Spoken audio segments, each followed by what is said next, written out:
Halo kaum intelektual sekalian. Guys, baru-baru ini diduga Pak Yusril atau menteri kesayangan dari Pak Prabowo mengatakan ternyata kalau Konoha itu perang melawan Amerika, kita hanya kuat bertahan 4 hari. Wow, gila. Luar biasa. Kenapa kita harus tepuk tangan? Kenapa kita harus mengapresiasi? Kita harus mengapresiasi betapa lemahnya pertahanan Konoha, walaupun Konoha itu dipimpin oleh seorang jenderal. Wow, gila. Nah, yang jadi pertanyaan, kenapa bisa seperti itu? Apa alasannya? Kenapa pertahanan kita itu sangat lemah? Kenapa? Padahal kan kita sedikit-sedikit beli pesawat ya. Padahal kita sedikit-sedikit merekrut tentara gitu ya. Padahal sedikit-sedikit kita itu bicara pertahanan ya. Sedikit-sedikit ya biaya pertahanan ya. Kemudian APBD kita itu banyak ya dialokasikan untuk pertahanan ya. Pokoknya banyak banget ya duit untuk bertahan. Kenapa seperti itu? Kenapa ya semakin hari semakin lemah pertahanan kita? Apa yang jadi permasalahan? Apakah ini ada hubungannya dengan yang namanya kecerdasan? Apakah ada hubungannya dengan kreativitas? Apa yang mempengaruhi? Benarkah perkataan daripada Pak Yusril ini? Jadi guys, ternyata sebelumnya juga sudah ada mantan Menhan mengatakan seperti ini beberapa tahun yang lalu. Konoha itu kalau perang, ya paling kuat 3 hari gitu. Kenapa bisa begitu? Apa alasannya? Apakah karena kita nggak punya video spirit? Apakah karena kita nggak punya nuklir? Apakah kita nggak punya banyak drone gitu? Bagaimana fakta yang sebenarnya? Lalu kekuatan kita itu sebenarnya di mana?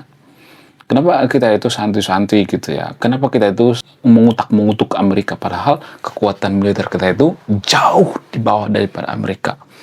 Kenapa sedikit-sedikit mengutak-mengutuk Amerika? Kenapa sedikit-sedikit ngata-ngatain Amerika? Kenapa sedikit-sedikit mengatain Israel? Kenapa kita tidak introspeksi diri? Kenapa kita tidak memperbaiki diri?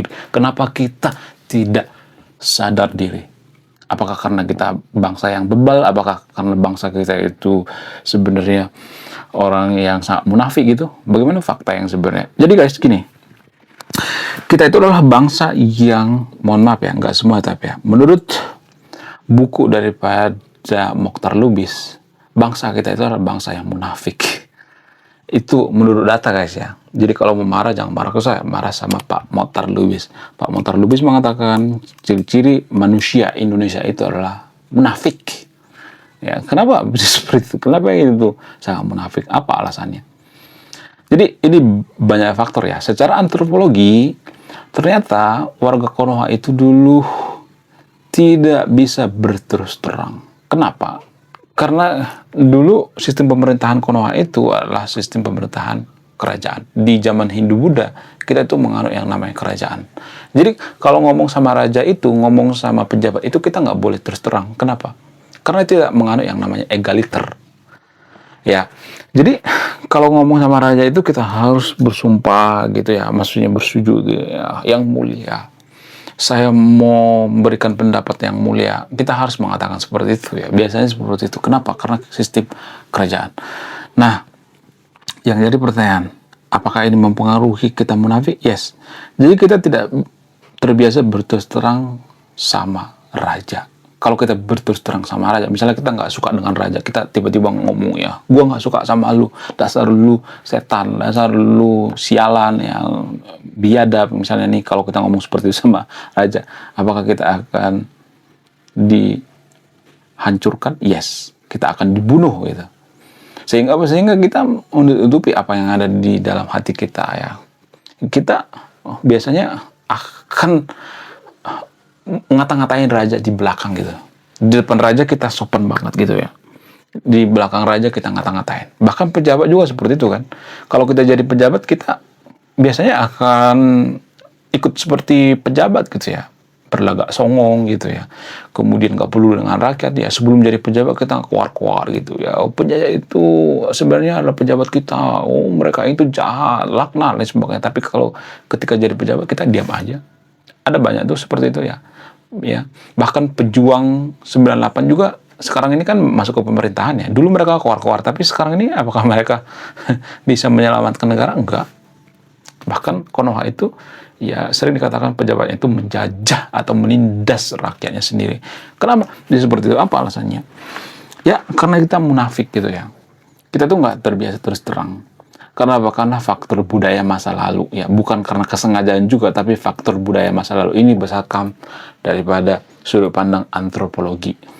Ya, kemudian selain itu, apakah ini mempengaruhi kenapa kita itu nggak pernah sadar diri gitu? Apakah karena kita munafik? Yes. Jadi orang yang munafik itu nggak pernah sadar diri ya. Mereka akan menganggap mereka yang paling hebat, yang paling wow, yang paling luar biasa. Jadi kalau saya mengatakan bahwa Konoha itu hanya kuat 4 hari ketika diserang Amerika itu, maka saya akan dianggap tidak nasionalis. Jadi nasionalis Konoha itu nasionalis yang palsu gitu ya, nasionalis yang dibangun atas dasar kebohongan, bukan atas dasar kejujuran. Harusnya nasionalis di Konoha itu harus dibangun atas dasar kejujuran, bukan atas dasar kebohongan. Tapi kalau saya ngomong seperti ini pasti banyak nanti warga Konoha yang kejang-kejang kelonjotan berjemaah. Karena apa? Karena saya mengkritik gitu ya. Konoha itu anti kritik banget. Kenapa bisa seperti itu? Apa alasannya? Ya karena dulu kita menganut sistem kerajaan. Raja itu nggak suka dikritik gitu. Jadi kalau kita mengkritik raja itu kita dianggap sesat gitu ya. Sehingga kita ngomongin raja di belakangnya. Jadi warga Konoha itu ya kalau Anda jeli sampai sekarang juga seperti itu. Ya. Jadi kalau ada orang yang ngata-ngatain orang lain di depan Anda, percayalah Anda juga pasti dikata-katain di belakang Anda. Itu hukum alam. Kenapa bisa seperti itu? Ya karena munafik. Kita itu bangsa yang munafik. Lalu, bagaimana solusinya? Solusinya sebenarnya ya dari pejabat, bukan dari saya. Karena pejabat itu digaji untuk nyari solusi. Ya, konten kreator itu nggak digaji untuk nyari solusi. Enggak. Kita nggak digaji apa-apa. Bahkan kita ya diteror gitu ya. Kita dapat ancaman ya, ancaman pembunuhan dan sebagainya. Ya, jadi ini sangat berisiko sebenarnya. Saya nggak digaji gitu ya, kemudian dapat ancaman. Ya, ini sebenarnya sangat-sangat berisiko sekali ya. Tapi ya demi bangsa kita gitu. Jangan berpikir bahwa saya nggak nasionalis ya. Kamu dikit-dikit mengkritik. Kritik itu sebenarnya bagus ya untuk apa? Untuk membangun suatu bangsa. Jadi solusinya itu apa? Solusinya itu ya kita harus meniru Amerika. Kita harus meniru negara maju. Apa yang kita tiru dari Amerika? Kreativitas mereka. Mereka bisa menciptakan B2 Spirit. Bayangkan, pesawat yang melawan hukum gravitasi, yang melawan hukum fisika. Ya, pesawat B2 Spirit itu kan melawan kan. Ya, kalau Anda jeli, Anda perhatikan desainnya, bodinya itu melawan hukum gravitasi. Apakah Amerika menyerah ketika menciptakan B2 Spirit? Enggak. Mereka enggak keluar-keluar seperti Iran ya. Enggak keluar-keluar seperti Konoha gitu ya. Enggak. Mereka bekerja dengan kreativitas ya. Mereka mendatangkan ilmuwan dari mana-mana, mereka mendatangkan apapun yang harus ditanggung risikonya. Tetap mereka ya mendatangkan ilmuwan dari negara luar gitu ya. Jadi kelebihan daripada Amerika itu mereka welcome dengan imigran, tapi dalam kurung imigran yang berkualitas, bukan imigran yang bikin rusuh, bukan. Jadi kalau misalnya nih ada warga Konoha misalnya nih ya memenangkan Piala Nobel gitu, lalu orang Amerika biasanya akan nawarin tuh ya, lu mau nggak tinggal di Amerika, kita siapin rumah, ya kita siapin semuanya gitu ya. Ya jadi makanya banyak orang berlomba-lomba menangkan Piala Nobel. Apakah itu sebenarnya tujuan saya? Di satu sisi ada yang mengatakan, oh sebenarnya tujuan daripada Ray Konoha itu dapat Piala Nobel itu supaya pindah ke Amerika. Ada yang mengatakan seperti itu, tapi sah-sah aja kalau misalnya pindah ke Amerika, nggak jadi masalah. Banyak kok warga Konoha yang pindah ke Amerika, bahkan artis seperti misalnya Panji Pragiwaksono pergi ke Amerika. Apakah dia lupa dengan Konoha? Nggak juga gitu ya. Jadi Amerika itu sangat welcome dengan orang yang berkualitas. Sehingga mereka maju dalam dunia militer, mereka maju gitu. Bayangkan menciptakan B2 Spirit itu apakah cukup hanya karena orang Amerika? Enggak, ada banyak ilmuwan-ilmuwan dari luar gitu ya. Ilmuwan-ilmuwan yang tidak diapresiasi di negara mereka, ya ilmuwan-ilmuwan yang mereka bosan dengan politik agama, politik identitas, ya bosan dengan pejabat mereka, mereka pergi ke Amerika dan mereka dihargai di sana, dikasih fasilitas, dikasih kenyamanan, dan mereka sangat-sangat dihargai di Amerika. Apakah kita mampu membayar harga seperti itu? Saya rasa enggak ya. Konoha itu ya paling anti dengan orang yang beda agama. Ya kita harus mengaku itu ya. Walaupun banyak yang mengatakan, oh kita tuh toleransi dari mana? Toleransi dari Hong Kong ya, tai kucing yang ada. Ya kita tuh munafik ya. Ya, di depan orang yang beda agama kita mengatakan, oh nggak masalah beda agama, tapi di belakangnya kita kata-katain gitu. Kita munafik tau guys. Warga Konoha itu adalah warga yang sangat, sangat munafik sekali ya. Ya buktinya kita bukan negara paling toleransi di dunia kan. Itu menurut data guys. Ya kita bicara by data gitu ya. Jadi gimana caranya supaya kita sehebat Amerika? Permasalahannya bukan gimana caranya, apakah kita mau bayar harganya gitu. Untuk selevel jari Amerika itu punya harga yang harus dibayar itu. Apa harga yang harus dibayar? Ya merubah pola pikir gitu. Pola pikir seperti apa yang kita rubah? Yang pertama itu nggak boleh memimpin yang seiman. Maksudnya nggak boleh hanya memilih pemimpin yang seiman. Yang beda iman juga boleh kok dipilih gitu. Apakah kita rela membayar harganya? Enggak kan? Ya makanya jangan ngeluh mulu gitu ya. Tiap hari kita ngeluh ya, pejabat kita itu jahat, ini segala macam ya. Yang memilih pejabat itu kan kita kan.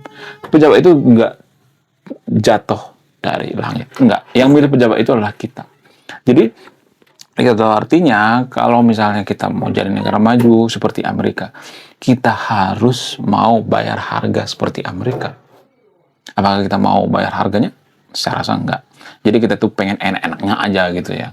Pengen seperti Amerika tapi nggak mau mikir ya, nggak mau berubah diri, nggak mau berubah pola pikir, memilih pemimpin hanya seiman gitu ya. Itu kan pemikiran yang sangat primitif sekali ya.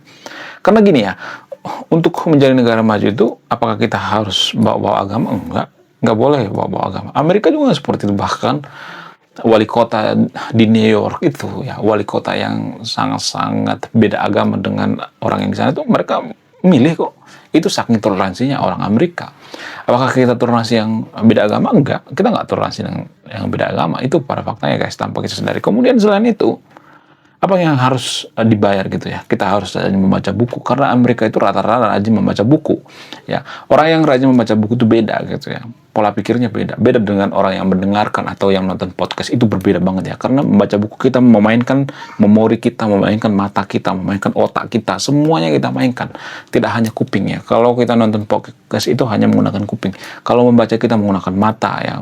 Menggunakan semuanya itu berbeda banget ya, membaca dengan mendengarkan.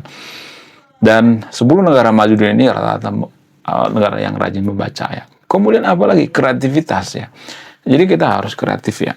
Jadi warga Konoha itu ya, kalau kita berbeda pendapat itu ya, berpikir kritis itu kita akan dikata-katain sesat. Kamu itu masuk neraka. Kamu sesat. Kamu nanti tidak masuk surga. Jangan mikir yang aneh-aneh dah gitu ya. Kamu liberal gitu ya. Sedikit-sedikit liberal ya. Sedikit-sedikit sesat, masuk neraka. Ya berbeda dikit liberal, yang kamu tuh ateis, yang PKI segala macam. Saya tuh udah bosan banget ya dikata-katain PKI dan ateis. Jadi kalau nggak gitu tidak akan ada yang namanya kreativitas. Kreativitas itu muncul dari mana? Dari berpikir kreatif, berpikir bebas, berpikir liberal. Bukan berarti saya mengatakan kita harus meniru gaya hidup orang Eropa atau Amerika, bukan seperti itu. Tapi cara berpikir liberal, seperti Jepang misalnya. Jepang itu apakah mereka berpikir liberal? Yes. Makanya ada inovasi. Nggak akan ada inovasi kalau kita berpikirnya itu sedikit-sedikit masuk neraka. Lu jangan berpikir gitu dong ya, sedikit-sedikit masuk neraka. Sama seperti Isaac Newton misalnya. Ketika Isaac Newton melihat apel jatuh dan dia mau agama, ya, dia tidak mempertanyakan ya, kalau saya mempertanyakan kenapa apel jatuh itu, maka saya masuk neraka, saya tidak akan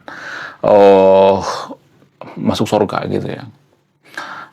Apakah saat itu Isaac Newton berpikir seperti itu? Enggak kan. Kalau berpikir seperti itu pasti ilmu gravitasi tidak akan bisa ditemukan.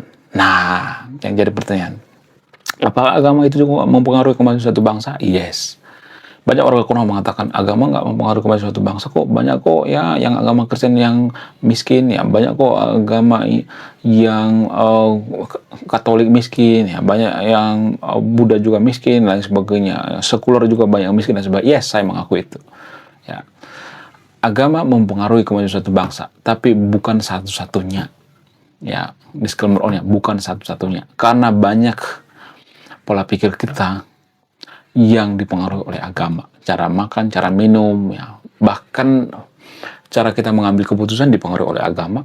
Cara kita memilih pemimpin juga dipengaruhi oleh agama. Bagaimana mungkin kita mengatakan bahwa agama itu tidak mempengaruhi kehidupan suatu bangsa kalau memilih pemimpin juga berdasarkan seiman? Sungguh tidak masuk akal. Sungguh di luar nurul ya. Sehingga warga Konoha ya sangat munafik sekali ya. Mereka mengatakan bahwa agama itu tidak mempengaruhi kehidupan suatu bangsa. Sangat mempengaruhi ya. Jadi bagaimana cara mengalahkan Amerika gitu ya? Kenapa Amerika itu kuat? Apakah karena mereka punya banyak personel militer? Enggak. Jadi pada intinya mereka kuat karena apa? Karena mereka cerdas, mereka inovatif, ya mereka berpikir liberal. Ya, liberal itu nggak harus ngebunuh-bunuh orang ya. Kemudian mereka welcome terhadap imigran yang sangat-sangat membantu gitu ya. Kemudian mereka banyak memenangkan Piala Nobel. Jadi kalau Konoha itu seperti Amerika, menyaingi Amerika, militernya kuat seperti Amerika, harus ada banyak pemenang Piala Nobel karena itu mempengaruhi apa? Mempengaruhi kemajuan daripada Amerika. Nah, yang jadi pertanyaan, apakah orang yang menangkan Piala Nobel dari Konoha itu ada? Nggak ada. Nggak ada satupun.